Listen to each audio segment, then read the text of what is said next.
What is good, YouTube? This your boy Aaron, and I'm back for another video. And today, I'm bringing it back.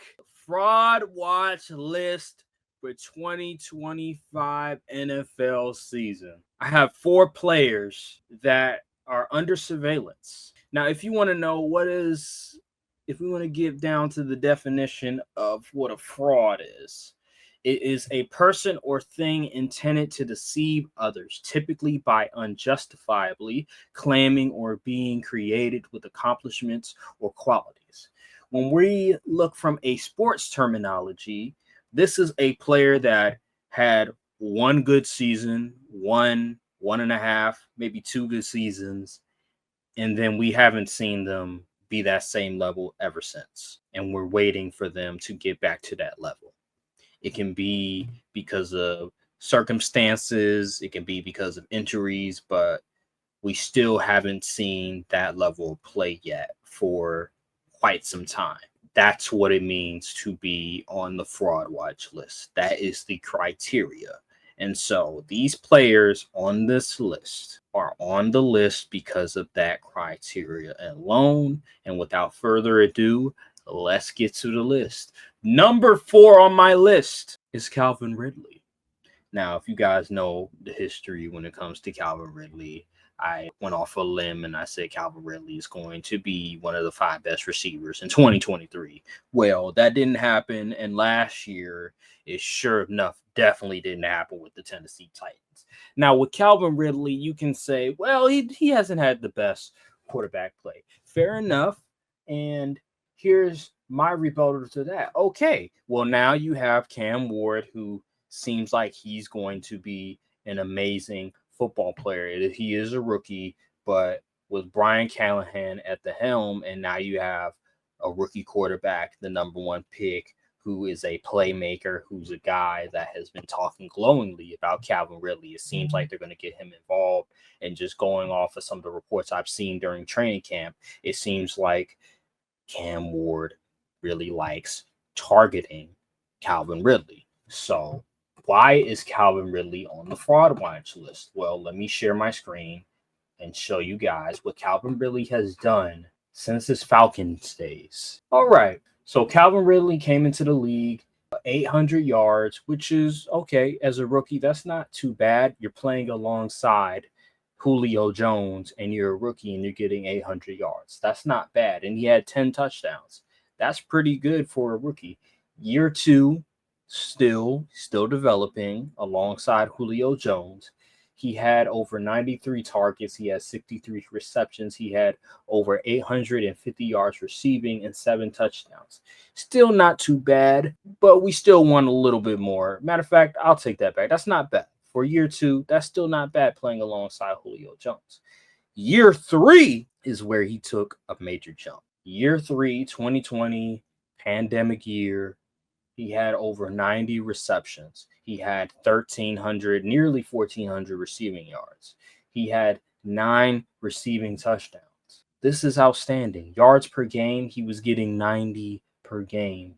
The past 2, he was getting around 66 and 51. This season, he was getting 91.5 per game. And ever since that year, he hasn't been the same.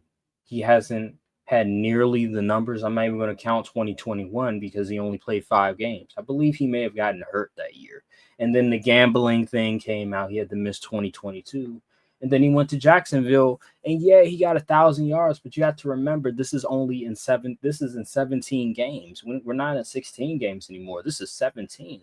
And it's nowhere near the productivity that he had in 2020. Let's look at the numbers. He had 8 touchdowns. He had 136 targets, and he mustered 76 of them. 136. That is a lot. That's nearly the amount of his targets in 2020 when he had 143, and he only got 1,000 yards and only 8 touchdowns. And if you watch the games, he wasn't all that effective at all. He was having trouble gaining separation. It looked like he lost his step. Just from a acceleration and speed standpoint and a quickness standpoint. Some of that has to do with the system that he was under. I ain't gonna lie, wasn't the greatest system, But there was some things that I noticed that a lot of people noticed. The drops as well. He was dropping the football a lot more. He just didn't look like the same dominant wide receiver that we saw in 2020. And he only had 1,000 yards, 8 touchdowns. And a lot of those touchdowns were meaningless. When we look at the yards per game, he only had about 60 yards per game. It's just not the same. And then we look at 2024, he goes to the Tennessee Titans. He doesn't have a good QB. He has pretty much the same numbers with less touchdowns. He started in 14 games. He played 17, but he only started in 14. He had a little bit less. I think it has something to do. Maybe he was dealing with the injury. I don't know. But he had 120 targets. That's still a lot of targets. And he only had 1,000 yards. And he had 4 touchdowns. And this is in 17 games. And he had about the same yards per game. So, yeah, man. Calvin Ridley, you're on the fraud watch list. No excuses this year. You have what I believe is going to be a really good quarterback, even as a rookie, a playmaker, a guy that's going to look to target you. He's been saying that. And I've heard in training camp that he's been feeding you the ball. No excuses this year. This is the last year. And if you can't deliver, I guess you're just that person. But you're on the fraud watch list. All right. Let's go with number 3 on the list. I'm going to go with Kyle Pitts. Yes, Kyle Pitts. Kyle Pitts is a funny one. Yeah. He got drafted in 2021. And for whatever reason, ever since then, he hasn't put it together consistently. So, Kyle Pitts. Here we go. Kyle Pitts in 2021, his rookie season, by the way, he was very effective. 17 games, 15 starts, 110 targets, 68 receptions, 1,000 yards. He only had 1 receiving touchdown, but he had 1,000 yards as a rookie tight end, which is very impressive. But then after that, his production just significantly dropped. He went from 110 targets to 59. He had 90 targets, but only 667 yards. And then 2024, he had 74 targets. You have a new system. You finally got rid of Arthur Smith. You're not splitting time with Jonnu Smith. Now you are the definitive tight end. You get 74 targets. You only get 602 yards. And you start 15 games. That rookie season to where he is now, it's nowhere near the production. So, Kyle Pitts, you're on the fraud watch list. I'm going to see this year, can you finally put it all together? Can you finally get back to that rookie year production with more touchdowns? Or is this just who you are? You know what I'm saying? I've been too kind for so long, and this is the last year where I'm looking at you and I'm wondering, is this your ceiling? Or are you better than that? Kyle Pitts on the fraud watch list. Number 2 on my list. This is a guy that helped me win my fantasy championship in 2023. It's Breece Hall. Yeah, Breece Hall. He was not that good in 2024. Let's look at the numbers. Breece Hall in 2024, he had close to the same amount of attempts. Yeah, 209 versus 223. Rushing attempts. He played 16 games instead of 17 games, but 16 games is still a lot of games. He only mustered 876 yards rushing. He had 5 rushing touchdowns. But you're saying, Aaron, what's the problem? What's the problem? Here's the deal. Because in 2023, when you look at some of the things that he was doing, he had way more receptions. He had 76 receptions. He was targeted more, I will say that. And when you look at Breece Hall, every single year, his yards per carry goes down. He was 5.8 in 2022, 4.5 in 2023, and then 4.2 in 2024. And when you look at his yards per game, they also went down. 66.1 in 2022, 58.5 in 2023, and 54.8 in 2024. Now, when you look at the targets, it jumped significantly in 2023. He had 95 targets. In 2024, they elected not to throw him the ball a whole lot compared to 2023. He had 76 receptions compared to 57 receptions. He had more receiving yards in 2023 compared to 2024, where he had 483. He had more receiving touchdowns in 2023 compared to 2024. Now, there can be a legitimate argument to be made that Breece Hall, some of that has to do with Aaron Rodgers, some of that has to do with Nathaniel Hackett. Okay,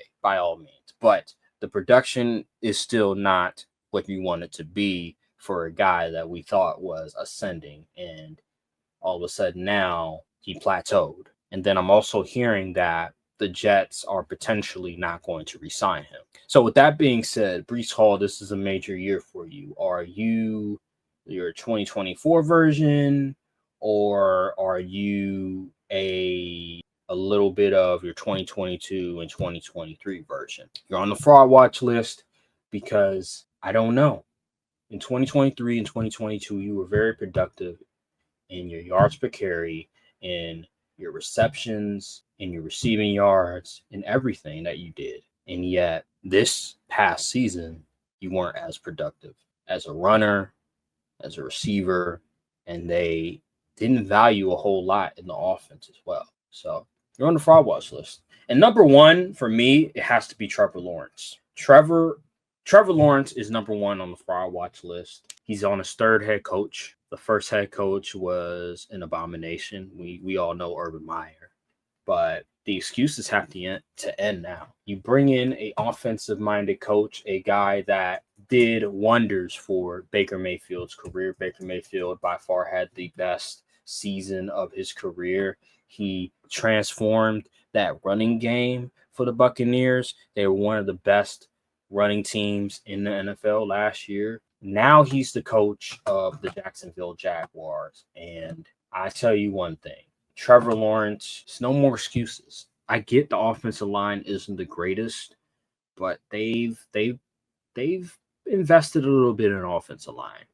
And in 2024, he just got injured during that year as well. He only played 10 games, but I mean, he's not where you want to be as the number one pick in the draft. And at that time, people were saying his talent level is on par with Andrew Luck. 2,000 yards passing, obviously, when you only play 10 games, but only 11 touchdowns to 7 interceptions. It's just not going to cut it, man. It's just not going to cut it. 60% completion percentage. Trevor Lawrence has to play better, man. He has to be more efficient. He has to stay healthy.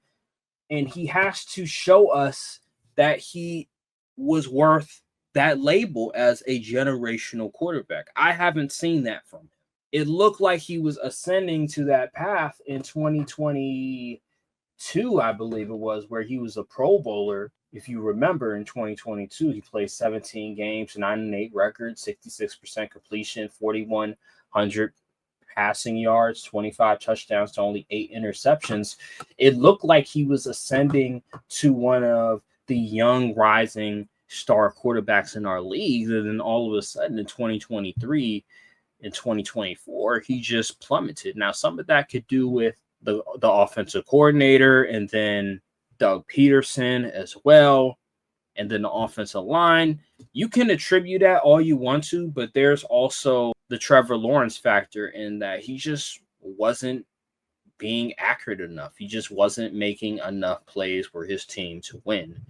Now, this year, you have Liam Cohen, who is an offensive-minded coach, who is an amazing offensive just schemer in itself with the running game and even to a certain extent the passing game with how he used Chris Godwin and Mike Evans and the tight ends as well. Now you have somebody that understands modern offenses and will put you in a better position to succeed. You'll be able to rely heavily on the running game that you couldn't last year with Travis Etienne. Hopefully, they really involve Tank Bigsby this year because he is their best running back, in my opinion, just looking off of the advanced analytics and also the regular rushing stats, his yards per carry, his runs after contact. It just points to Tank Bigsby being the number one guy on that rushing team. There's no excuse. Brian Thomas Jr. is an amazing player. They're also going to have Travis Hunter, who can play wide receiver as well, and he's electric. Trevor Lawrence, this is it. This is the last year where I can give you an excuse. There's no more excuses. This is it. If you can't deliver this year with this new offensive play caller, with Brian Thomas Jr., with Tanks Bisbee running the football, is it. That's it. That's just who you are. That is just who you are. And that'll be all. That is my list of the players that are on the fraud watch list for the 2025 NFL season.